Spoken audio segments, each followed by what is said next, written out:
अस्सलामुअलैकुम वरहमतुल्लाहि वबरकातुहु। अल्हम्दुलिल्लाहि रब्बिल आलमीन वस्सलातु वस्सलाము అలా సయ్యిదిల్ ముర్సలీన్ అమ్మా బాద్. ప్రియ విశ్వాస తెలుగు సోదర సోదరీమణులకు ఇస్లామిక్ లైఫ్ టెక్నిక్స్ ఛానల్లో స్వాగతం, సుస్వాగతం. మిత్రులారా, ఈ ఛానల్లో మీకు ఖురాన్, హదీస్, కితాబు సున్నత్ మాత్రమే లభిస్తుంది. ఎందుకంటే ఇదే ఇస్లామీయ విద్య, ధార్మిక విద్య. దీన్ని నేర్చుకోవడం ప్రతి ముస్లిం యొక్క బాధ్యత. మిత్రులారా, ఈనాటి పాఠం మంచి అలవాట్లను కొనసాగించాలి. అల్లాహ్ తఆలా ఖురాన్లో ఇలా ఆదేశిస్తున్నాడు. యథార్థం ఏమిటంటే, ఒక జాతి స్వయంగా తన లక్షణాలను మార్చుకోనంత వరకు అల్లాహ్ దాని స్థితిని మార్చడు. అర్-రాద్ 11.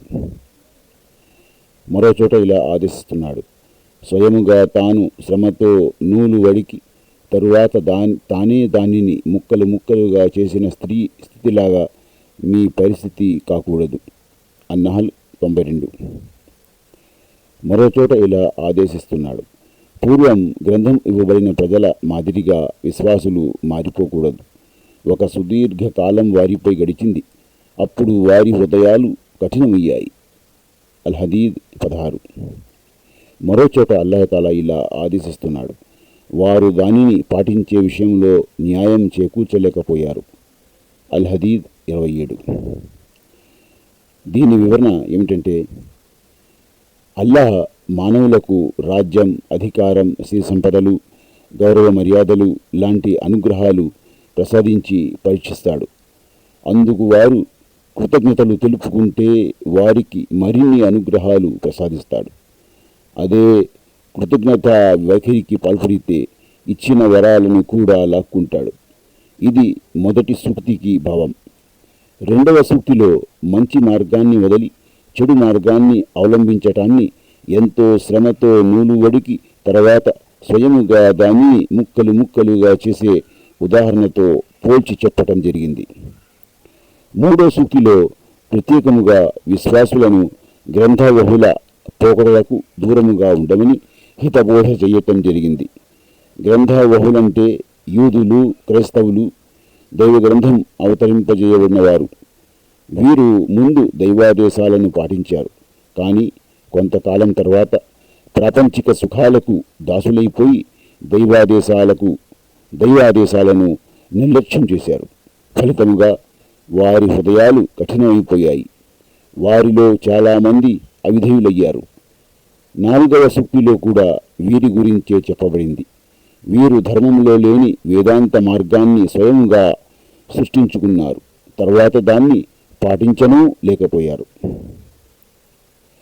మొత్తానికి పై సూక్తుల ద్వారా చెప్పొచ్చేదేమిటంటే, మనిషి పుణ్యప్రదమైన మార్గాన్ని ఎల్లప్పుడూ అంటిపెట్టుకుని ఉండాలి. మధ్యలో దాన్ని వదిలిపెట్టడం చాలా ప్రమాదకరం. మిత్రులారా, ఒక హదీసులో ఇలా ఉంది.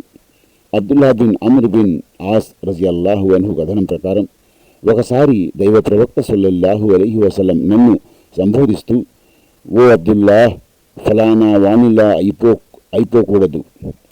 అతను రాత్రిళ్ళు నిద్రలేచి ఆరాధన చేసేవాడు. ఆ తర్వాత అతను నిద్ర లేవటం మానుకున్నాడు అని అన్నారు. బుఖారీ, ముస్లిం.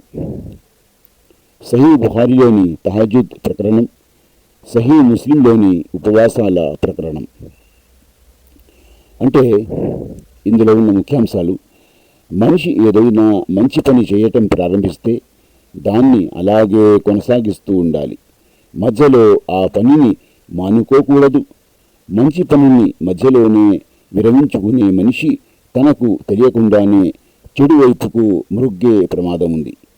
ఆరంభించిన మంచి పనిని స్థైర్యంతో నిలకడగా కొనసాగించటంలోనే మనిషి విజయం, క్షేమం దాగి ఉంది. మిత్రులారా, మనము ముస్లింలం. ప్రతి ఒక్క ముస్లిం బాధ్యత ఏమిటంటే, మనము ఇస్లామీయ విద్యను నేర్చుకోవాలి, ధార్మిక విద్యను నేర్చుకోవాలి, దాని ప్రకారం జీవించాలి, దాన్ని ఇతరులకు అందజేయాలి. అల్లాహ్ తఆలా మనందరినీ తీర్పు దినం నాడు సాఫల్యం ప్రసాదించుగాక. ఆమీన్. వఆఖిరు దఅవానా అనిల్ హమ్దులిల్లాహి రబ్బిల్ ఆలమీన్. అస్సలాము అలైకుం వరహమతుల్లాహి వబరకాతుహు.